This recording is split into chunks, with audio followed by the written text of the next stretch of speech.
po sa ating lahat. Ako nga po pala si Emmanuel O. Alejandre. Ito po ang aking daily devotion ngayong September 21.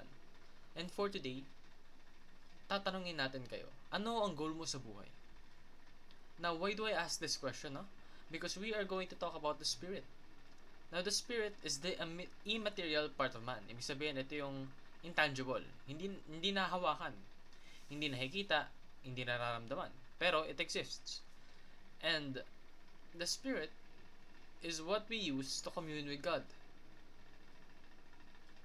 And sometimes, kaya tayo hindi nagkakaroon ng communication with God because our spirit is dead. But through Christ Jesus, our spirit will be renewed. So, sabi nga sa Zechariah chapter 12 verse 1, a prophecy, the word of the Lord concerning Israel, the Lord who stretches out the heavens, who lays the foundation of the earth, and who forms the human spirit within a person declares, the spirit was formed by God within us.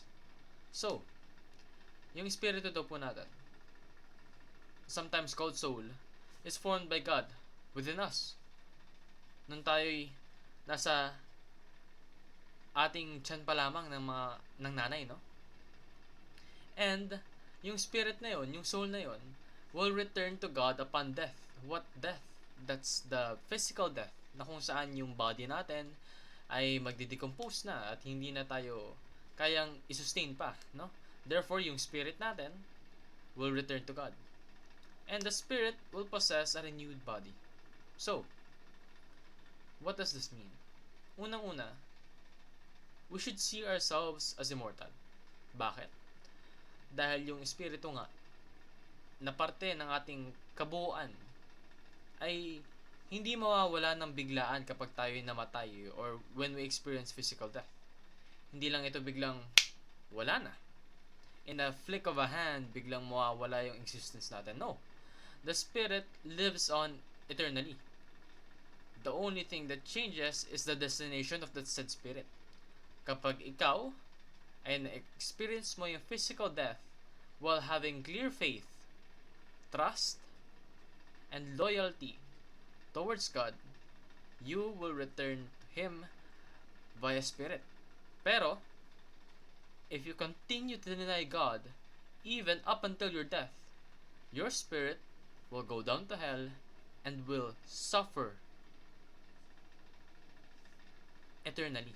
Unending suffering, no? So, how do we respond to this information?